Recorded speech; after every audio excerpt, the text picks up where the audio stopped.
আপনারা যারা এখানে গণমাধ্যম কর্মী আছেন, আপনাদের প্রতি তো আমাদের সবসময় কৃতজ্ঞতা, এটা থাকবে সারা জীবন।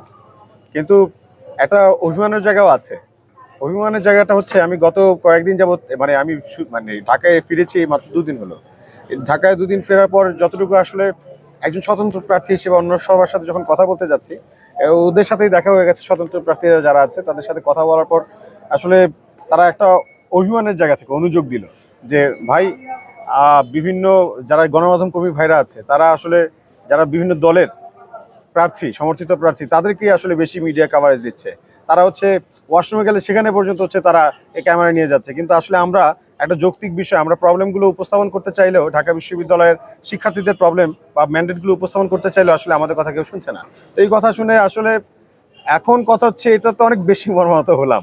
মর্মাহত হয়ে এখন যেটা বললো, আপনাদের সবাইকে তো গতকালকে আমি জানিয়েছি, অনেক ভাইরা হচ্ছে রেসপন্স করেছেন। আপনাদেরকে অসংখ্য ধন্যবাদ যে আপনারা এসেছেন।